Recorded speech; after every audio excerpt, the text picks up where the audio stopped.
본문 누가복음 10장 38절로 42절 말씀 가지고요.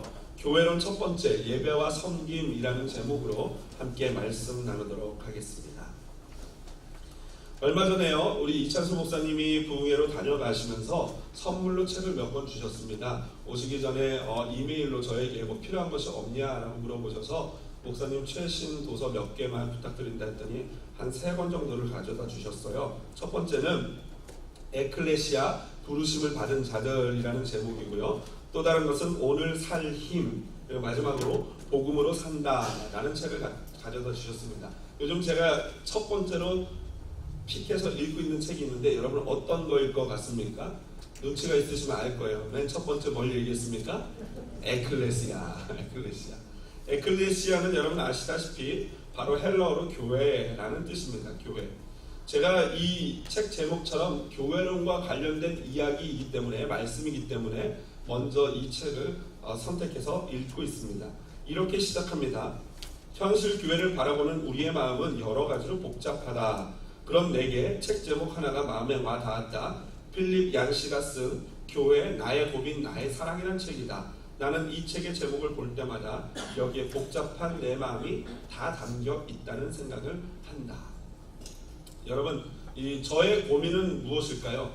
저도 역시 목회의 일선, 목회를 하고 있기 때문에 제 고민도 역시 물론 가정에 대한, 자녀들에 대한 그런 일들도 생각을 하지만 거의 대부분은 교회에 대한 고민인 것 같습니다. 이 교회가 어떤 곳입니까? 교회는 너무나도 우리에게 중요하고 사랑스럽고 필요한 곳입니다. 그러면서 동시에 또 말할 수 없는 고통과 고민거리와 문제들을 가지고 있는 것이 교회가 아닌가 생각을 합니다. 여러분, 이민사회에서 우리 한국인들에게 교회란 어떤 곳입니까? 가만히 보면 이 교회 나의 고민 나의 사랑이라는 책 제목이 딱 우리 이민사회 교회 성도님들에게 해당되는 것 같아요.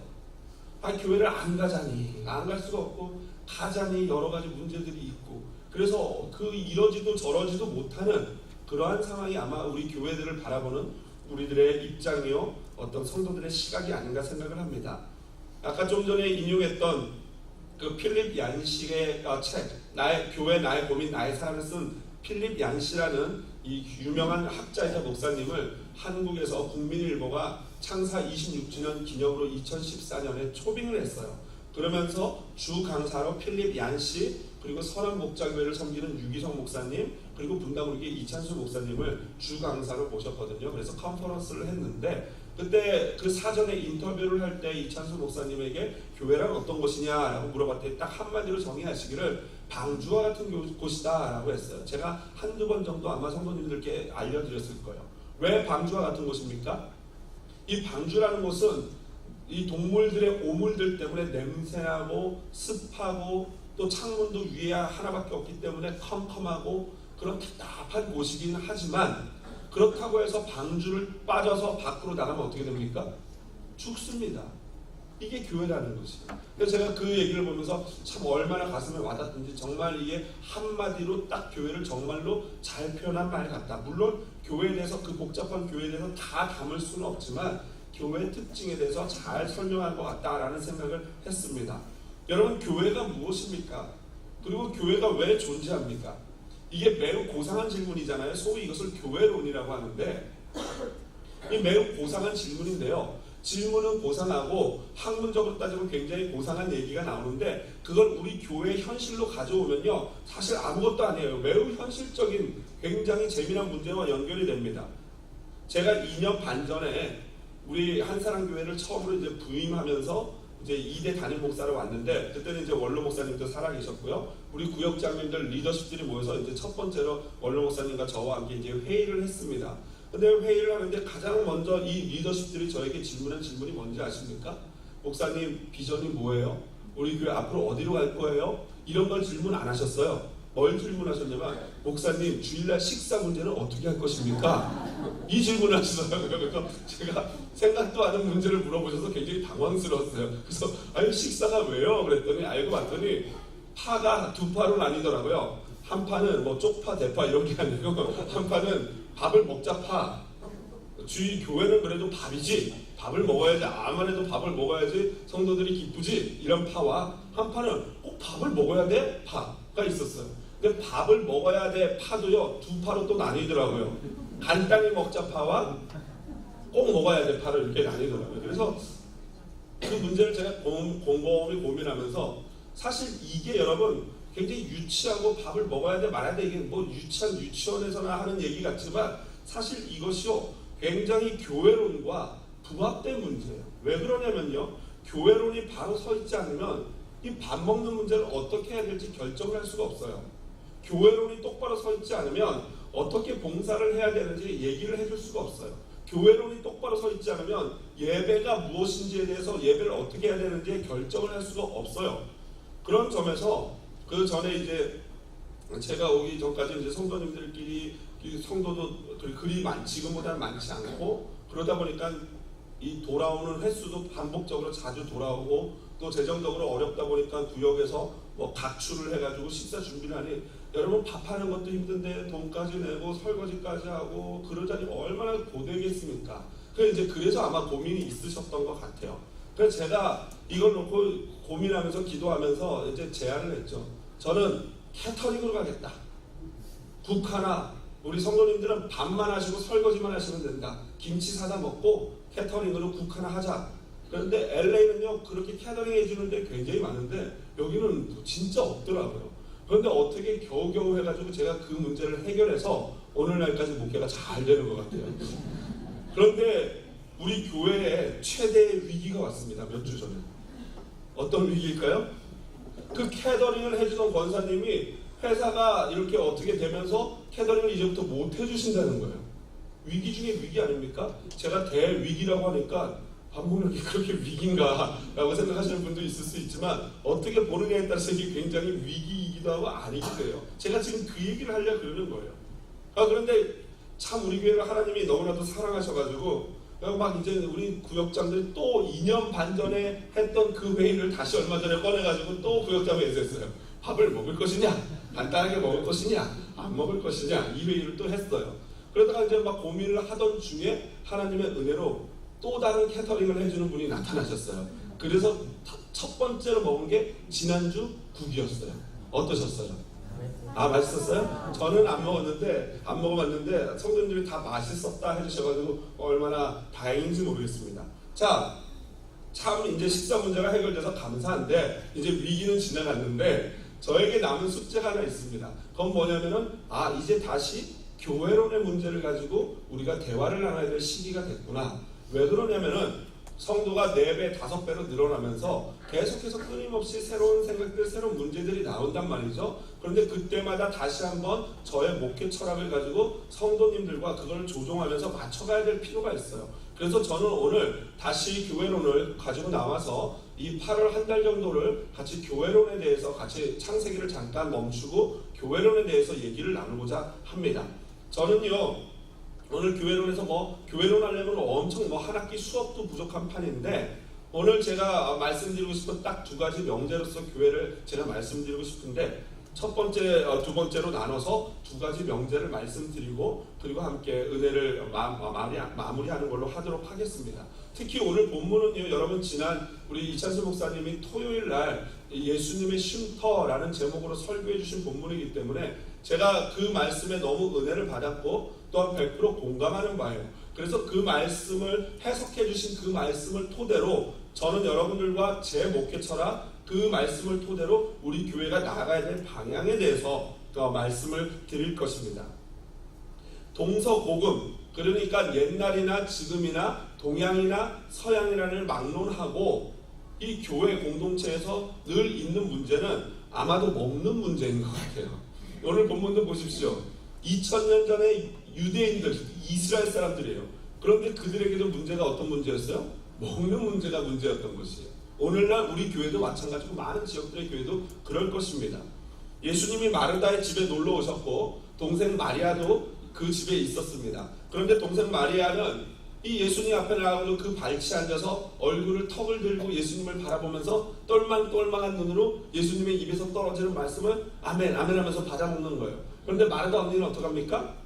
예수님이 시작하신데 배고프실 텐데, 그래서 예배하는 그 시간에 마르다는 열심히 밥을 짓고 있습니다. 처음에는 좁게 시작했죠. 그런데 시간이 지나면서 어떻게 됩니까? 40절에 보니까 이렇게 나와 있어요. 마르다는 준비하는 일이 많아 마음이 분주한지라 라고 나와 있어요. 원어적으로 보면은 많은 봉사로 말미암아 이리저리 끌려다니는 모습을 말하고 있습니다.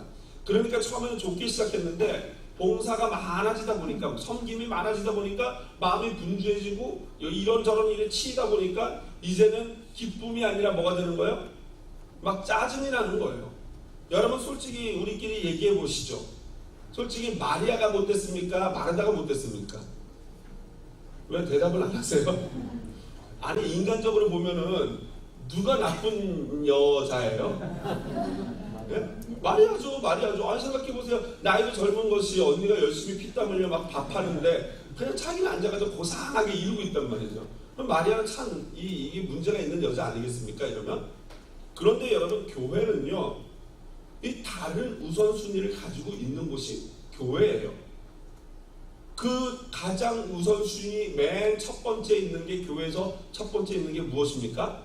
바로 예배와 말씀인 줄로 믿습니다. 여러분 성도 간의 교제나 예수님의 식사를 대접하는 것은요 너무나도 중요하고 귀한 일이에요. 굉장히 아름다운 일입니다. 그런데 그 귀한 일보다도 예배와 말씀은 훨씬 더 중요한 것인 줄로 믿습니다. 그래서 마리아가 그것을 택했고 예수님은 그 마리아가 그 택한 것을 빼앗기지 않을 것이다 라고 말씀하시는 거예요. 여러분 제가 간혹가다 보면요, 우리 교회가 아닙니다. 우리 교회는 아니고 간혹가다 보면 이 이민사에서 종종 들려오는 얘기가 뭐냐면은, 아니 나는 밥 안 주면 교회 안 가 이러는 분이 계셔요. 그리고 어떤 분은요, 아니 난 밥 맛없어서 그 교회 안 가 하고 맛있는 교회 밥을 찾아가시는 분들도 계시더라고요. 그래서 이 페더럴웨이에서 교회 밥 맛있는 교회가 이렇게 소문났다면서요. 제가 뭐 옛날에 어렸을 때 우리가 저희 어머니 불교 믿을 때 절밥이 맛있다는 소리는 들어봤지만 이 교회밥 맛있는 데를 찾아간다는 분들은 제가 또 처음 봅니다. 근데 어쨌든 그렇대요. 어떤 교회는 뭐 그래서 뷔페로 차린다 막 이런데 그 교회 좀 알려주세요. 저도 좀 가서 보고 볼게. 예. 그렇습니다 여러분. 어떤 분들은 밥을 주면은 가고 맛있는 교회를, 밥이 맛있는 교회를 찾아간다 그러는데 제가 꿈꾸는 교회는요, 제가 원하고 제가 추구하는 교회는 밥이 맛 없어도 심지어 밥을 주지 않아도 오고 싶은 교회를 만드는 게 제 꿈입니다. 아멘입니까? 여러분 교회는요 밥 먹으러 가는 곳이 아닙니다. 여러분 밥을 맛있게 하고 밥을 주고 밥 먹을 수 있는 곳은 어디입니까? 그렇죠. 그건 교회가 아니고 식당이라고 합니다. 그건 식당. 교회는요 어떤 곳이에요? 영적인 식당이에요. 그러니까 말씀과 은혜가 있는 곳이 교회이지 밥을 맛있게 하고 밥을 많이 주는 곳이 교회가 아니에요. 그러면 이제 성도님들이 이렇게 생각하실 거예요. 아유 그래 너 잘났다, 밥 안 줘도 목회 잘할 수 있다고 너 자랑질하는 거지, 이렇게 생각하실 수도 있는데 오해예요. 우리 교회가 밥을 줍니까 안 줍니까? 그래서 제가 밥을 주는 거 아닙니까? 성도님들께 밥을 드리는 이유가, 아니 그거 안 와도 성도님들 오게 할 자신 있으면 밥 안 드리죠. 근데 그럴 수 없으니까 밥이라도 드리자 해서 제가 드리는 건데, 제가 추구하는 방향은 그렇다라는 것이에요. 제가 뭐 자신이 없고 능력이 없어서 밥을 어쩔 수 없이 드리고 또 사랑하는 마음으로 드리지만, 그러나 진짜 교회가 추구해야 될 것은 밥이 아니라 영적인 밥인 줄로 믿습니다. 물론 그렇게 해서 교회를 갔더니 영적으로 은혜 받고 예배 드리기 위해서 교회를 찾아갔더니 밥을 줘요. 그럼 뭐예요? 땡큐죠. 그런데 그 밥이 또 맛있어요 심지어. 그러면 뭐예요? 또 땡큐죠. 그런 것입니다. 물론 제가요 이렇게 교회들 밥을 맛있게 하려고 그러고 밥에 막 신경을 쓰시는 목사님들 충분히 이해합니다. 왜 그러냐면은 성도들이 다 믿음이 있는 분들이 아니기 때문에 진짜로 그런 것에 흔들리는 분들이 계셔요. 그러니까 그런 분들이라도 어떻게든지 교회 오게 해서 이 자리에 앉아가지고 말씀을 듣게 한다는 면에서는 굉장히 이해가 됩니다. 그러나 시대가 여러분 변하고 있어요. 옛날에 이민사회에서 그렇게 식사로 섬기면서 성도들을 교회로 이렇게 모을 수 있는 것은요 참 좋은 역할이었고, 그런 점에서 이민사회에 이 교회가 한 역할이 지대하다고 봅니다. 한국에서는 불교로 출발했는데 비행기 타고 넘어와서 공항에 내리는 순간 뭐가 돼요? 기독교가 되는 분들이 많아요. 아마 이 중에도 계실 거예요. 왜냐하면 선택의 여지가 없어요. 김치 먹으려면 어디 가야 돼요? 교회 가야 돼요. 교회에서밖에 김치를 먹을 수 없으니까. 그런데 요즘엔 김치 먹으려면 어디 가셔야 되는데요? H마트, 신세계 뭐 이런 데 가도 충분히 있습니다. 그러니까 시대가 바뀌었어요. 그러니까 여러분 본질은 변하면 안 되지만 이 본질이 아닌 비본질은요 시대가 바뀌면서 변해야 돼요. 사람이 자라나면서 아무리 내가 좋은 옷을 어렸을 때 마음에 드는 옷이 있다고 하더라도 몸이 커지면 그걸 어떻게 됩니까? 벗어버려야 돼요. 새 옷으로 갈아입어야 되는 것입니다. 지금 오늘날 21세기에 이제 우리 이민사회도요 많이 변화했어요. 김치 못 먹는 분들은 진짜 저쪽 시골 동부 남부 이쪽 외에는 안 계세요. 특히 이 웨스트 코스트 우리 서부 지역에 있는 분들은요 뭐 김치가 널렸어요. 그런 점에서 우리는 이제 옷을 갈아입어야 됩니다. 그런데 변하지 않는 붙잡아야 될 본질이 무엇입니까? 바로 예배라는 거예요. 말씀이라는 거예요. 그래서 여러분 교회라는 공동체는요 다른 것이 다 멈춰도요 예배는 계속되어야 할 줄로 믿습니다. 여러분 근데 여기서 오해하지 말아야 될 게 예배가 계속된다고 해서 뭐 예배 횟수를 늘리고 뭐 새벽 예배도 1부 2부로 하고 막 금요 기도회 수요 기도회 하고 토요 새벽 예배하고 주일도 막 1부 2부 3부 드리고 뭐 저녁 예배까지 드리자 이거는요 잘못된 거예요. 예배에 목숨을 건다는 것은요 단 한 번을 드려도 어떻게 하는 거예요? 산제사로 하나님께 영과 진리를 드리는 예배여야 할 줄로 믿습니다. 그게 중요한 거예요. 특별히 마리아와 같이 말씀을 추구하는 모습이 바로 교회여야 한다라는 거예요. 그런 점에서 저는요 우리 교회 모든 봉사자들에게 지침을 드리자면은 모든 것에 앞서서 예배를 우선시하기를 바랍니다. 여러분 2부에 뭐 안내나 주차나 이런 섬김을 하시려면요 기본적으로 1부 예배에서 온전히 예배를 하시고 그 다음에 봉사는 말 그대로 봉사하시고 쉬시면서 성도들끼리 교제하는 시간을 가지시면 돼요. 그 다음에 또 1부에 봉사하시려는 분은 1부에 와서 먼저 봉사를 하시고 안내도 하시고 주차도 하시고 그 다음에 2부에는 또 온전히 예배를 드리셔야만 합니다. 이게 원칙이에요. 그러나 이걸 뭐 법으로 적용해가지고 이렇게 2번 안 하면 뭐 이제 봉사 못함 이런 거는 또 교회가 아니죠. 여하튼 원칙을 제가 제시해 드리는 것입니다. 그러므로 여러분 밥이 없어도요 거리가 멀어도요 아무리 피곤해도요 예배가 살아있기에 교회를 찾아오는 우리 한사랑교회 되기를 주님의 이름으로 축복드립니다. 제가 우리 청년들이 이쁜 이유는 뭐냐면요 저 친구들이 다 가까이 페드럴웨이 사는 친구들이 아니에요. 다 유덥에 살아요. 여러분 유덥에서 여기까지 내려오는데 저 친구들은 영어도 되거든요. 그러면은 미국 교회와 한국 교회 다 합쳐서 몇 개 있을 것 같습니까? 제가 수련회 가서 청년에게 물어봤더니 100개요 해가지고 저한테 엄청 욕먹었어요. 100개는 무슨 100개요? 한 수백 개 있을 거예요. 미국 교회만 해도 엄청나게 많고 그 이 거리에 엄청난 교회들이 있단 말이죠. 그럼에도 불구하고 저 청년들이 저렇게 많이 우리 교회를 찾아오는 건 밥이 별로 맛없잖아요. 우리 국하고 김치밖에 안 주는데 바로 하나님의 은혜 때문인 줄로 믿습니다. 예배를 사모하고 말씀을 사모하는 그 자세야말로 하나님이 기뻐하시는 자세예요. 그러므로 여러분 매주 드리는 예배가요 습관적으로 반복되는 매 1년에 52번이나 있는 그런 예배가 돼서는 안 돼요. 매주가 어떤 예배가 돼야 됩니까? 새로운 예배, 날마다 매주마다 하나님께 거룩한 산제사로 드리는 예배 되기를 주님의 이름으로 축복드립니다. 그래서 첫 번째 제가 꿈꾸는 교회는 밥 안 줘도 오는 교회, 밥 맛 없어도 오고 싶은 교회를 만드는 것입니다. 두 번째 제가 꿈꾸는 교회는요 그럼에도 불구하고 밥 짓는 것이 즐거운 교회예요. 재밌죠? 밥을 안 주고 밥이 맛없어도 오는 교회를 꿈꾸면서 동시에 반대적으로 반극부적으로 밥을 또 맛있게 즐겁게 짓는 교회인 것입니다.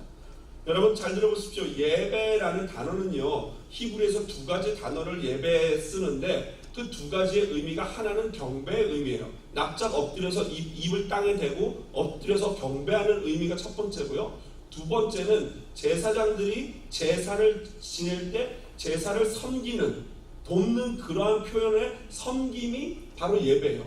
그러니까 예배라는 단어에는 두 가지 요소가 있는데 뭐예요? 경배와 섬김이라는 두 가지 요소가 있다는 거죠. 그래서 제사장들이 제사를 구약시대에 지내면은 성도가 양을 가지고 오면 성도가 양에게 안수해서 자기의 죄를 양에게 전가시킨 다음에 제사장이 하는 일이 뭐예요? 양을 잡는 거예요. 목을 따서 피를 쫙 빼고 갈라서 가죽을 벗겨내고 배를 갈라서 더러운 창자를 걷어내고 다리를 잘라서 각을 뜨고 머리를 잘라내고 그리고 불로 태워드리는 게 번제거든요. 여러분 이 일이 쉬울까요? 어려울까요? 피 튀어요? 안 튀어요? 물론 이 일을 잘하는 분은 피도 안 튀죠. 냄새 나요? 안 나요?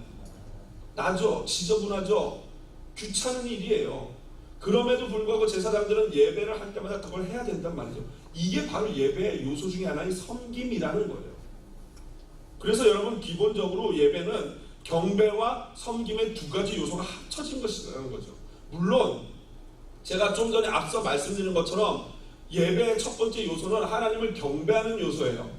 그러나 하나님을 경배하는 것, 손을 들고 찬양합니다. 하나님이 나의 전부입니다. 하나님만 섬깁니다. 라고 노래하고 예배하는 이 예전적인 형식을 갖춘 사도신경하고 축도를 받으면서 끝내는 이 예배가 먼저인 것은 분명한 사실인데 그런데 그럼에도 불구하고 동시에 예배가 진짜 예배되기 위해서는 예배가 완성되어지는 것은 섬김이 있을 때 예배가 완성되어지는 줄로 믿습니다. 그러니까 입으로 찬양하고 하나님이 나의 전부입니다라고 말만 하고 노래만 하고 기도만 한다고 그게 진짜 예배가 아니라 그렇게 말을 하고 예배하고 찬양을 했으면 어떻게 해야 된다는 거예요? 섬겨야 된다는 거예요. 그게 진짜 예배예요. 물론 그 섬김은 예배가 없이는 온전한 섬김이 안 돼요. 그러니까 이 섬김과 예배는 두 가지가 어떻게 돼요? 맞물려서 돌아가는 거예요. 바퀴와 같은 거예요. 그런 점에서 여러분 마르다를 보십시오. 마르다가 만약 끝까지 원망 없이 기쁨으로 그 일을 감당했다면은 그 자체가 무엇이 되는 것입니까? 예배가 되는 거예요. 예배. 마리아가 그 섬김을 끝까지 아름답게 했다면은 그 자체가 하나님 앞에 거룩한 산 제사 되는 거예요. 그래서 여러분 모든 섬김이 너무나도 중요하고 또 하나의 예배인데 그 섬김을 하는 데는 여러 함정들이 있어요. 그래서 제가 섬김에 대한 주의점 4가지만 말씀드리고 말씀을 마무리하도록 하겠습니다. 첫 번째로 섬길 때 절대 억지로 해서는 안 돼요. 억지로. 자발적이어야 한다는 거예요.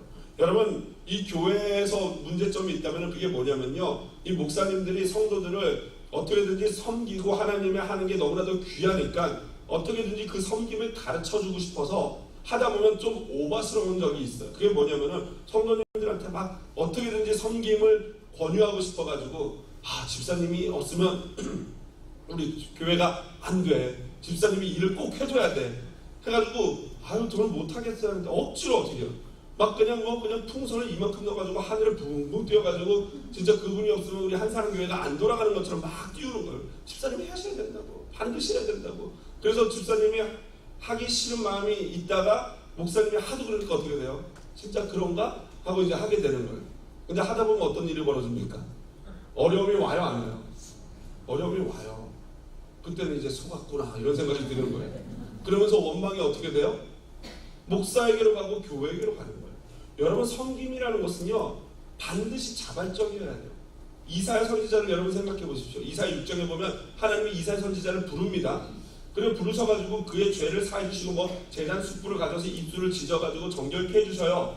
그러고 나면 하나님이 어떻게 하시면 돼요? 이제 너는 정결해졌으니까 내 복음을 들고 나가서 복음을 전해라 라고 하시면 되잖아요. 그런데 하나님이 하시는 게 뭐예요? 누가 나를 위하여 갈꼬? 내가 누굴 보낼꼬? 라고 물어보세요. 속 보이시죠?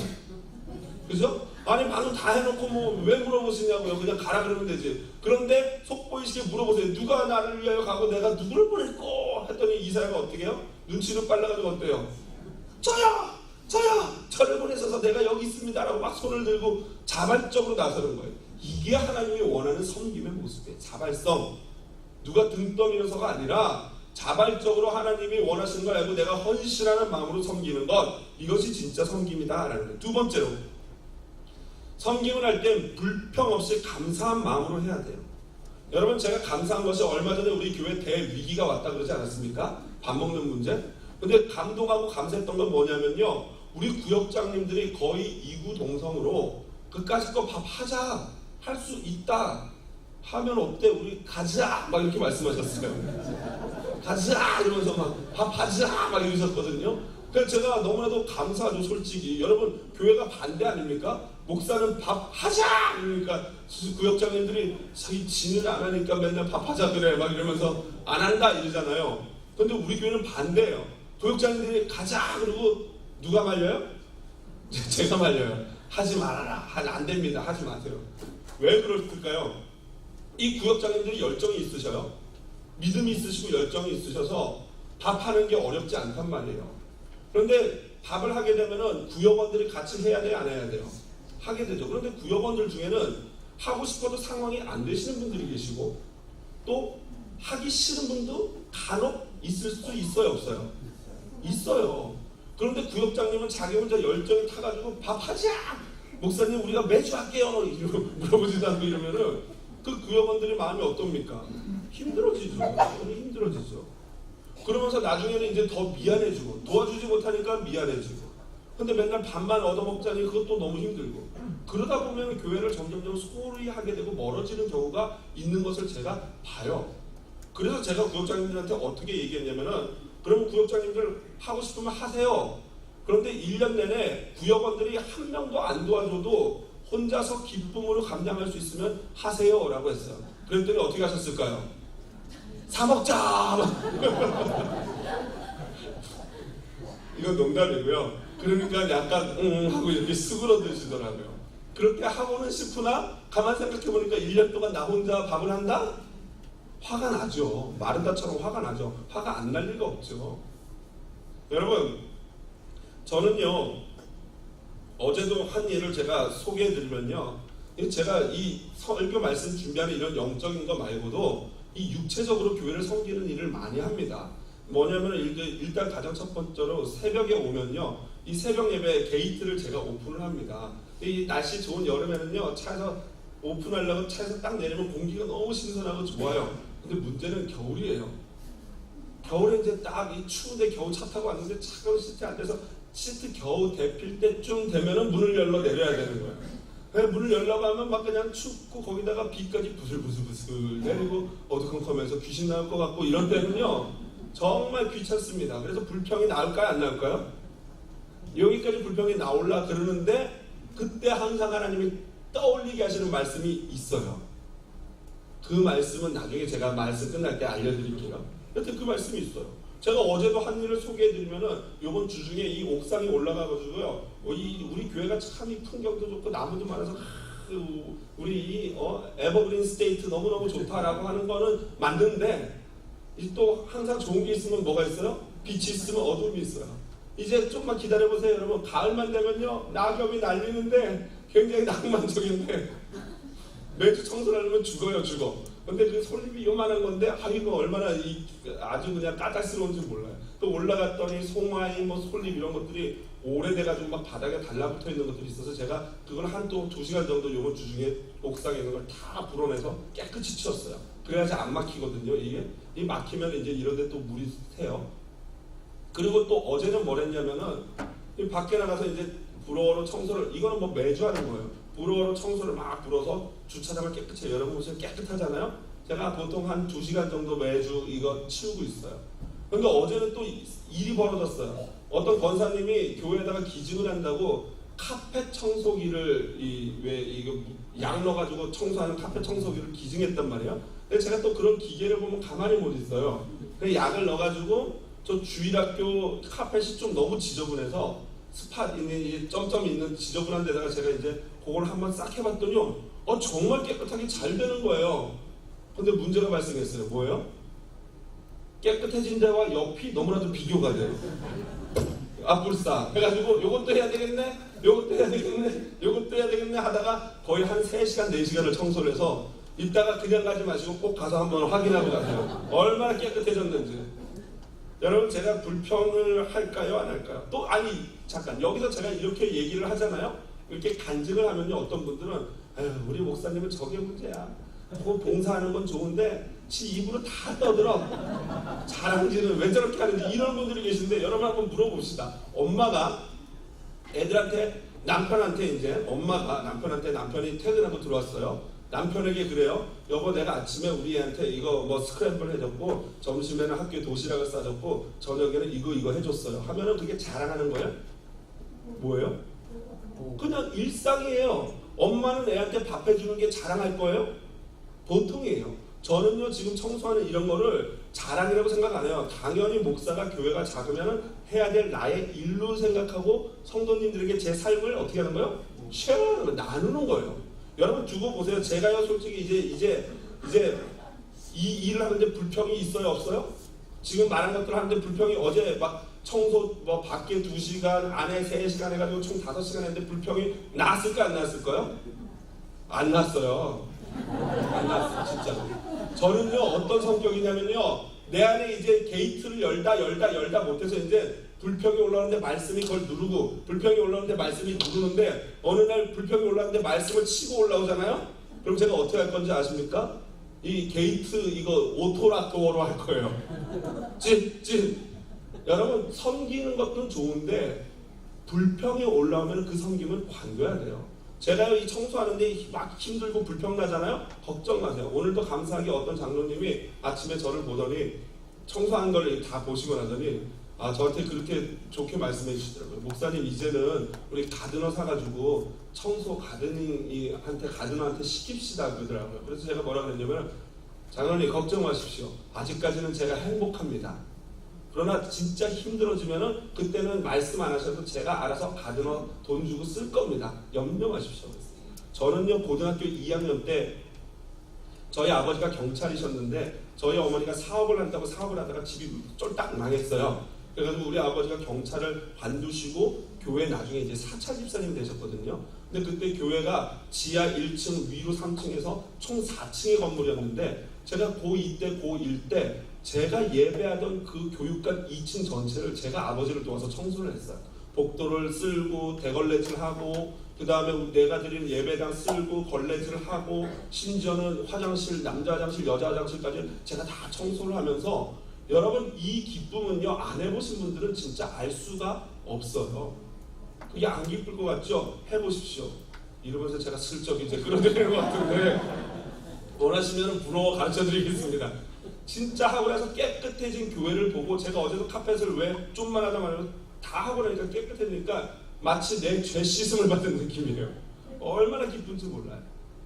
여러분 그러므로 이 섬길 때는 불평 없이 감사의 마음으로 섬기기를 주님의 이름으로 부탁을 드립니다. 세 번째로는 아까도 말씀드렸지만 자랑하는 마음, 나를 내세우려는 마음이 있으면 그 섬김을 간둬야 돼요. 제가 만약 이것이 제 자랑이 되고 저를 내세우려는 마음이 든다면 관둘 거예요. 진짜로 이 편한 걸로 바꿀 거고 일꾼 쓸 거예요. 그러나 아직까지는 제가 그렇지 않아요. 그래서 하는 거예요.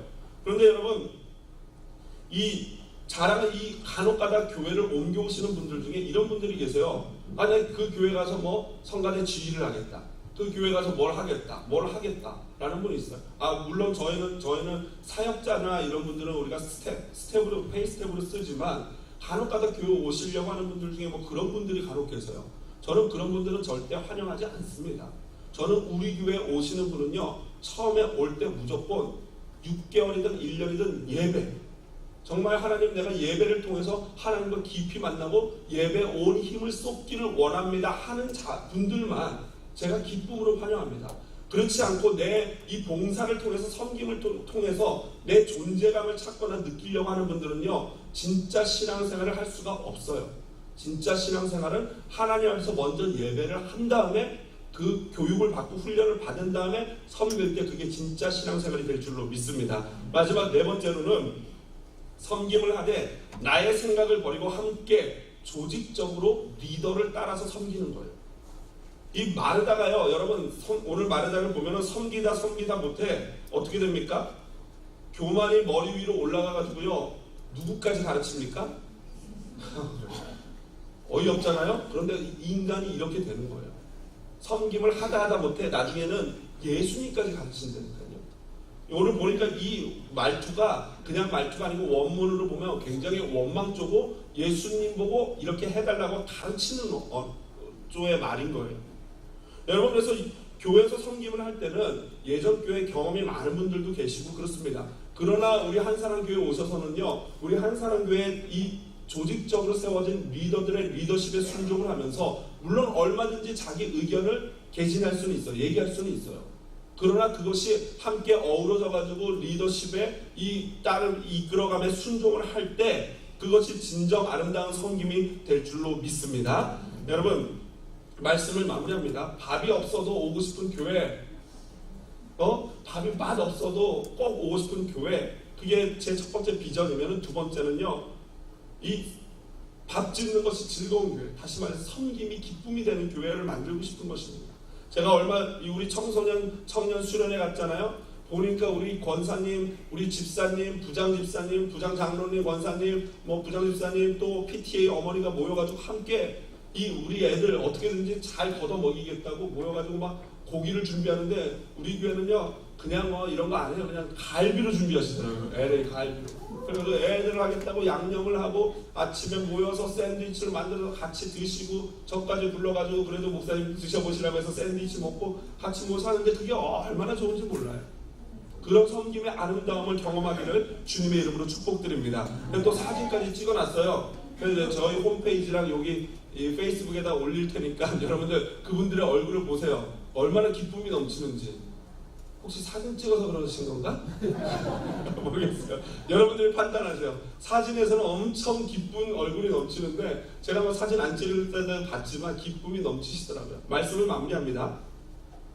섬김이라는 것은요, 나에게 집중되어져 있는 이 초점이요, 옮겨서 다른 사람을 보는 거예요. 그리고 섬김이라는 주님을 향한 이 사랑이 위로 표현되어지고 섬기는 것을 예배라 그러고요, 내 주변에 있는 사람들에게 사랑이 표현되어지는 것을 섬김이라고 해요. 그래서 하나님을 향한 예배와 이웃을 향한 사랑의 섬김이 한 곳에서 만난 곳이 어디겠습니까? 십자가예요. 교회고 십자가. 그 십자가의 예수 그리스도께서 십자가의 달리심으로 말미암아 하나님을 예배하신 것이고요, 십자가의 달리심으로 말미암아 이웃을 사랑으로 섬긴 것인 줄로 믿습니다. 그러므로 저와 여러분이요, 함께 살아갈 때 우리 인생이요, 나만 바라보고 내 가정, 내 앞길 이런 것들만 생각하면요 답답해요. 욕망이 솟구쳐 오르고 불평이 올라오고, 남과 비교해서 어떻게든지 좀 더 이렇게 잘 살고 싶고 많이 갖고 싶은 욕심이 생기는 것이 우리의 인생이라면은, 여러분 인생에서 나에게서 눈을 돌려서 타인을 보기 시작할 때 새로운 기쁨이 생깁니다. 릭 워렌 목사가 인생의 목적이 이끄는 삶에서 5가지를 얘기했는데, 그 중에 첫 번째가 예배고요, 그 중에 4번째가 섬김이에요. 인생이 왜 사는가, 사람이 왜 사는가, 하나님을 예배하기 위해서 사는 거고 섬기기 위해서 사는 거예요. 그리고 그 섬김의 기쁨은 안 해본 분들은 가질 수가 없는 기쁨이에요. 여러분, 교회라는 것은요, 부르심을 받은 사람들의 모임이에요. 그러니까 교회 목적이 뭐겠습니까? 인간이 갖고 있는 목적과 교회 목적은 똑같아요. 바로 예배고 섬기기 위해서 존재하는 것이 사람이요 교회인 줄로 믿습니다. 여러분, 저는 아까도 말씀드렸지만 새벽에 게이트 오픈할 때, 또는 마음이 울적할 때, 일이 힘들고 어려서 불평이 스물스물 내 마음 가운데 올라오려고 할 때, 그것을 누르는 이 말씀, 늘 마음속에 떠오르는 이 말씀, 여러분 다시 한번 화면 보면서 같이 마지막으로 읽고 찬양하시겠습니다. 만군의 여호와여,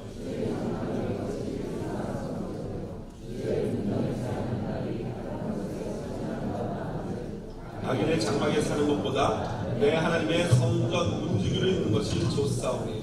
아멘. 그렇습니다, 여러분.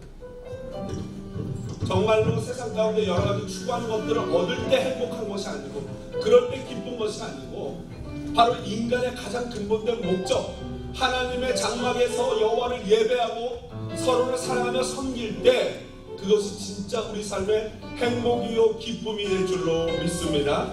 그 믿음을 가지고 우리가 함께 아까 불렀던 찬양 소원이라는 곡을 찬양하기를 원합니다.